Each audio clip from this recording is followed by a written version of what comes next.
2009 on TSN is brought to you by the new Q horsepower from Quaker State. Unleash all your horses. And Michelin, a better way forward. The sights and sounds of San Francisco. And you know, along with Chicago and New York, my favorite city south of the border. And you know, San Francisco and California began so many trends. I mean, the hippies in Haight-Ashbury, the fitness craze, the dot-com bust, and so on. But you know, California is also home to some of the most stringent vehicle emission laws in the world. And it also happens to be the biggest market for possibly the world's best-known hybrid vehicle, the Toyota Prius. So it seems only fitting that Toyota has selected California to launch its third-generation Prius. So this week we're going to check out this 2010 model and also ask the question, is this the right car at the wrong time?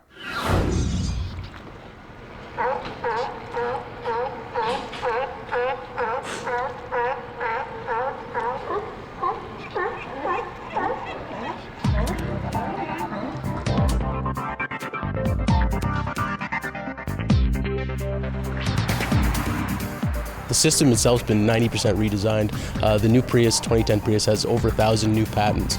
So it's kept the same shape, the iconic shape of its predecessor, but really it's been redesigned, revolutionized, and it goes even one step further than the current generation Prius.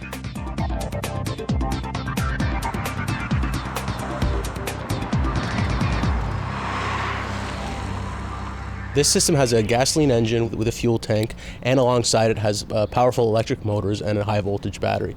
So really the two systems work together. You can have the battery power that will power the motors and drive the vehicle on electric power alone, or you can have gasoline power alone driving the vehicle, or a combination of both, depending on what the most efficient mix of energy is to have the most efficient drive possible. The vehicle has 22% more horsepower than its predecessor and 7% less fuel consumption. And the current generation Prius was already the most fuel-efficient vehicle on the road. This Prius is going to take it that one step further. So that's the nuts and bolts on the new Prius, but the question is, who drives this vehicle? Well, here in California, it's people who like to tell the world that they're doing their part to protect the environment and they can afford to do it. But you know, today, the economy and money is really the priority for a lot of people in North America. The environment has gone way down on the priority list. So that question again, is this the right car at the wrong time? I don't know if it's necessarily the wrong time. Certainly the economy right now, and particularly the fact that the price of gasoline has dropped like a stone, is not putting the same pressure on people to move into fuel-efficient cars that was there even a few months ago. But it's directionally right. And when the market does come back, it's almost certain that the people will continue to move in this direction, particularly if, as is likely to be the case, the price of gasoline goes back up. I think it's probably the right car at the right time. The only thing I noticed from this one in particular is there are so many goodies on it, so many great little tchotchkes that are fun things, but they all add to the price. So you have to consider, if your goal is to save the planet, maybe this is a long-term solution, maybe not. I don't know if offloading fossil fuel dependency onto the power grid is such a sustainable idea. So, I mean, it has some problems, but as an interim solution, it's good. I think people are still concerned to see what's going to happen to these vehicles 10 years down the road. They're not sure if they can afford to fix them. They're not sure they're fixable. We've had, like you said, vehicles on the road for about 10 years already in Canada, and we've had incredible feedback in terms of the robustness and the longevity of these batteries. And that's why we're using the same proven nickel metal hydride batteries in this Prius. The batteries are designed to last the life of the vehicle, and they certainly have been in our experience. I like that it's futuristic without being sort of for futuristic sake, whereas I think the first generation in particular was just kind of weird without a purpose for being weird. This one seems a lot more livable. It's smooth, it's comfortable, it has a lot going for it, and the little extras like the solar ventilation are interesting little features. I'm not sure if they would matter to you after the first week, but certainly everybody enjoys trying them. Everybody likes a new toy. It's an evolution, as they said this morning, a very positive evolution in most respects. There is more power. There is more operation in electric mode, which is a good thing, which results in better fuel economy. Other sort of peripheral things like brake feel, steering feel are clearly improved, so it's definitely a step in the right direction.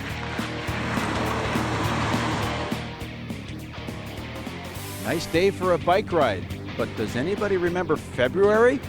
More later on Kenzie's Corner.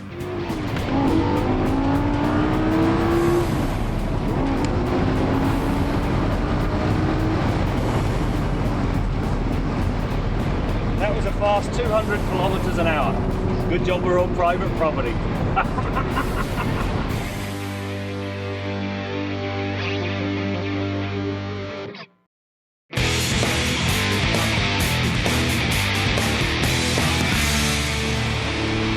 I have a pretty good job by any standard, but every now and again you get a special day, and that is today. This week we take a look at the Audi R8, but no ordinary R8. This is the R8 V10.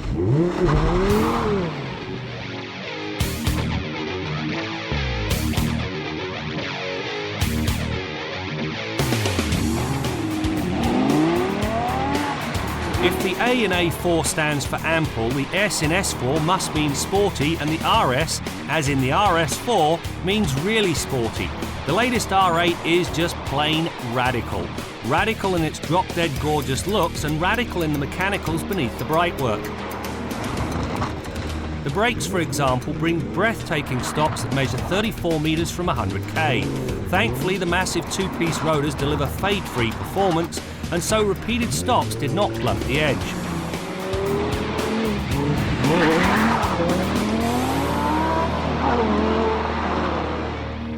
Light makes might. Now that was the engineering principle behind this Audi R8 V10.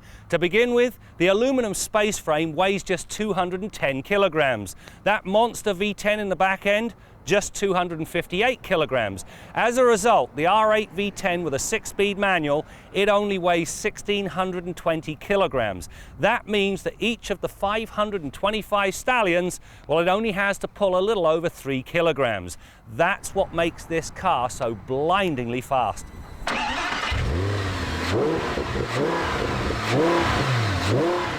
What makes the R8 V10 is its engine. To begin with, the R8's monster naturally aspirated engine attains the holy grail of pushing more than 100 horsepower per litre of displacement. In this case, 100.9 horsepower. Using variable valve timing on each of its 4 cams and direct fuel injection, the 5.2 litre V10 dishes out 525 stallions and 390 pound-feet of torque, 80% of which is ready to run at 1,000 RPM. This engine also uses dry sump lubrication, which prevents the precious internal components from starving for oil when the R8 is pulling its mind-numbing 1.2 lateral G.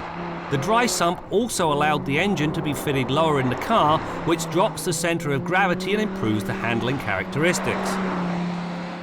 This car has got some very impressive numbers. To begin with, it'll get you to 100k in 3.9 seconds and on up to 200k in 12 seconds. However, there is one more number that is far more important. You pull away in first gear, you slide it over into third gear at 10 kilometers an hour. You can now accelerate from 10 kilometers an hour to 174 kilometers an hour without ever coming out of third gear. That's just how tactile this engine is, and it's the big reason why this car is so easy to drive in a city environment. From the 6-speed manual transmission, the power reaches the road through massive P235/35 R19 front and 295/30 R19 rear tyres and Audi's Quattro all-wheel drive system. In this case, the setup sends 85% of the engine's power to the rear wheels, which imparts the desired rear drive feel. If slippage does occur, up to 30% of the drive can be sent forward, which keeps the electronic nanny's intervention to a minimum. On that note, don't turn the overseer off. Those foolhardy enough to do so will find out firsthand what separates Michael Schumacher from we mere mortal drivers. Not only is this R8 V10 incredibly fast, it does an impeccable impersonation of a full-on luxury car. Buttery soft leather, very nice carbon fibre accents, 2 of the most comfortable seats you'll find in the business, navigation system. The icing on the cake, however, is the Bang & Olufsen sound system. The 425 watts and 12 speakers, well, it's as loud and proud as the car itself. Straight line speed is nothing without the ability to carve a corner. Here the R8 V10's magnetic ride suspension comes to the fore. Instead of using conventional shocks, it employs an adaptive damping system. It is a technically simple idea that uses an electromagnetic field and small iron particles that are suspended in the damper's fluid. Varying the magnetic field changes the damping, which delivers the best of both worlds. The suspension is comfortably compliant when loafing along, and it banishes body roll when the hammer's down. The net result? Well, it saw the R8 lay waste to the pylon test. This Audi R8 V10 is an incredible piece of engineering. Not only is it incredibly quick and very agile, it is also very comfortable and comes with all the luxury you could possibly want. I used to judge all world-class supercars against the BMW M3 or M5. Not anymore. This new Audi R8 V10 is the car by which all others must now be judged.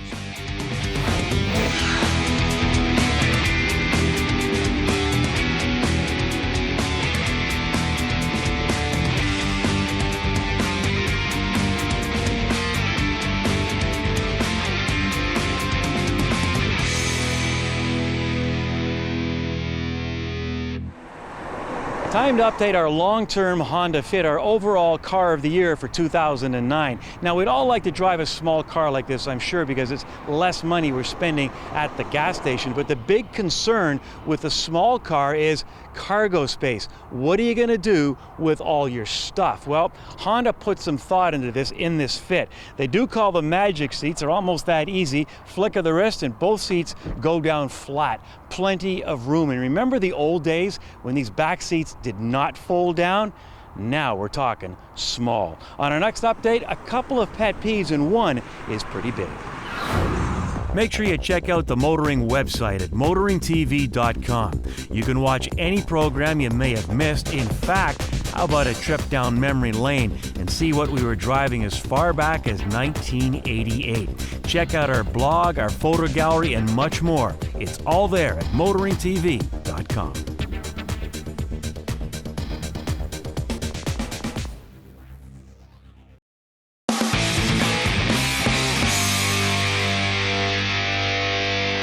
This week we've been checking out the Toyota Prius. Well, this was the scene a few months ago when we dropped into an automotive class at Centennial College in Scarborough, Ontario. These men are licensed mechanics and are attending night school to learn about hybrid technology. Started in the late 60s, became a licensed mechanic in 79, and technology is changing all the time, so you got to get in on what's happening, and hybrids is what's going to happen. If you don't work for a GM dealer, Ford dealer, or one of the manufacturers, you have to do all the learning and paperwork yourself. If you work for those people, they send you to school to follow up on all the technology. So it's constant. You never stop reading up on stuff to keep up with it. We now have a high voltage battery in there, anywhere up to 600 volts. When I speak with this gentleman here, you'll see a range of ages from 30s up to, I would imagine, to late 60s, early 70s. These are people who have kept up with the changes all the way through. Number one, you don't have a throttle cable or linkage anymore. The primary thing is safety. That's the number one importance, because you're dealing now with systems that can kill you. If you are not careful around there, you can die. You'd be electrocuted. So the number one thing is safety. Like, you can't touch the hybrid technology itself. As far as servicing the rest of the vehicle, it's basically the same as a normal vehicle. You just have to totally understand it, because there are certain things that can cause you a lot of problem if you don't understand it. You know, you really have to hand it to those mechanics. I mean, they're attending these night classes after spending an entire day in the shop. All right, now let's head to the Quaker State Garage and join Bill Gardner. For sure, Brad. Great for those guys for going back to school. Brad, this week I want to talk about octane ratings of fuels. Now, the octane rating, the octane numbers refer to the anti-knock quality of the gasoline that you buy at the pumps. The higher the number, the greater the resistance of the gasoline to self-igniting, pinging, knocking, making some awful sounds in your engine. Now, most cars are pretty happy to run on regular 87 octane. Some cars, as they age or have some service problems, carbon buildup, etc., may require 89 octane as they get older. Many cars that have high performance engines, maybe turbocharged, supercharged, or a real high performance engine, may specify by the manufacturer that they have to use high octane gas because the compression ratio is so high in the engine. Now, I tried to draw my crude rendition of the cylinder in an engine, just to point out some things to you. There's my piston right there, the connecting rod, cylinder walls, and my cylinder head with the intake and exhaust valves. And I had a hard time drawing the spark plug, but that's what I tried to represent as a spark plug. Now, when the piston in your engine comes up on the compression stroke, it's compressing the air-fuel mixture, and if the octane of your fuel is too low for the requirements of your engine, sometimes what will happen is you'll get a condition we call pre-ignition, where the air-fuel mixture self-ignites by the heat of the compression stroke before the spark plug gets around to igniting it. That's what we call pre-ignition, causes a knocking sound in the engine. There's another condition called detonation, where the spark plug ignites the air-fuel mixture, and as the flame front travels across the combustion chamber, on the other side, an area of the air-fuel mixture detonates, and you get a second flame front that comes across and collides with the primary flame front, causing a terrible knocking sound in the engine. Pre-ignition, spark knock, different names for it, but the bottom line is they're all very destructive to the engine. They hurt fuel economy, they're terrible for emissions, and if they're bad enough and left go long enough, they can really do some serious damage to your engine. So you want to avoid them at all costs. Now, most cars are quite happy to run on 87 octane.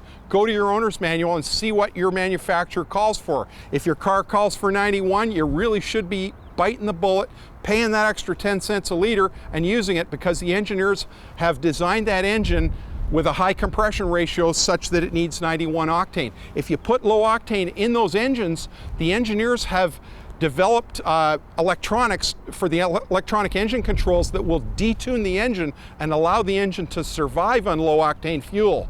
So it won't knock a hole in the pistons or burn out a valve or do some damage in it, but you're going to give away a lot of fuel economy and a lot of power. So pay attention up front when you buy the vehicle. If you bought that high performance engine, you're buying into the more expensive fuel. If you've got the car that calls for low octane, you put the high octane in, you're probably wasting your money, but it's kind of like that clean car that seems to run better because you paid more.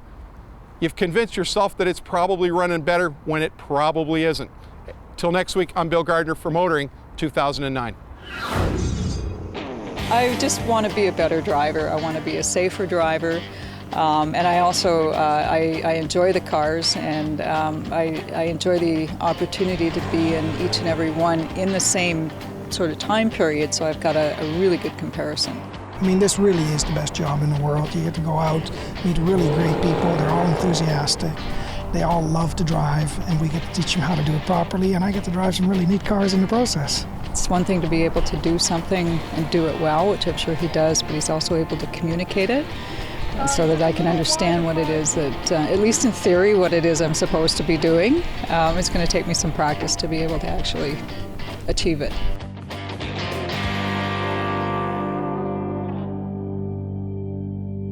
Closed captioning on Motoring 2009 is brought to you by the 2009 Chevrolet Traverse Crossover. It's everything you've ever wished for, and then some.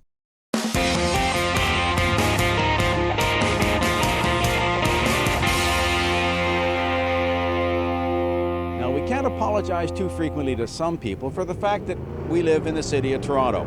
But we're pretty sure the problems we face here are not that different from those faced in major metropolitan areas across this country. Now, we have a mayor here named David Miller. Now, he claims he's not anti-car.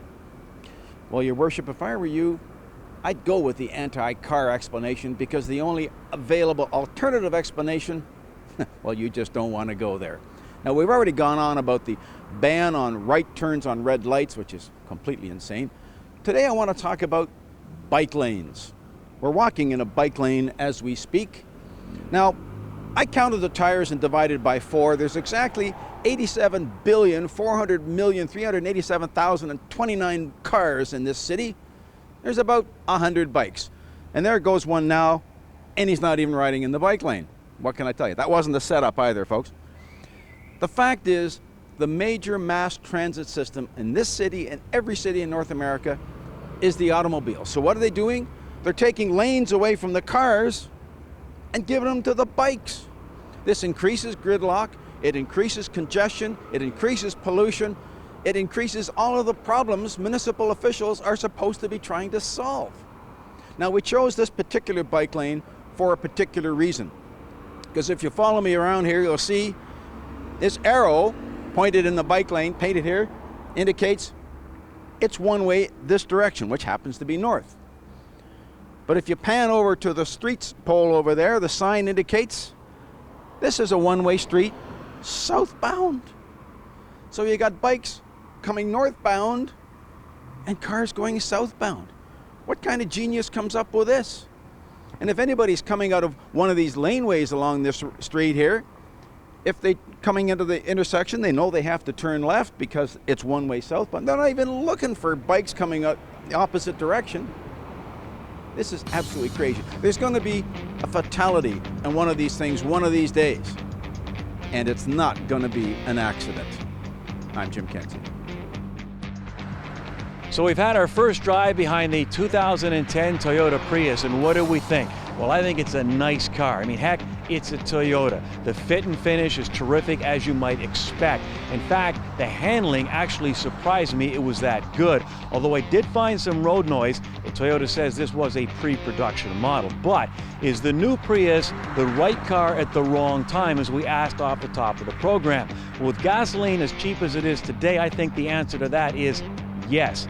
Should Toyota have delayed the launch of this new version? The answer is no. I mean, although it's been on the market for just over 10 years, the Prius is still the car of the future. And you know, with 1,000 patents and 2,000 engineers working on this one particular car, you gotta take your hat off to Toyota. But you know, for me, clean gasoline and the combustible engine is the way to go for the next 20 years. And today, you can still buy a good fuel-efficient vehicle for a lot less money.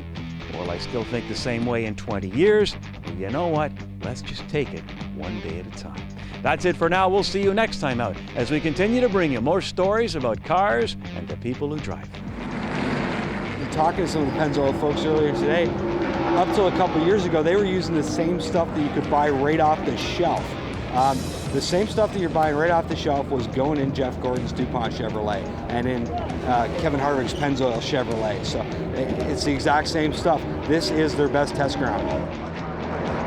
Motoring 2009 on TSN has been brought to you by the new Q Horsepower from Quaker State. Unleash all your horses. And Michelin, a better way forward.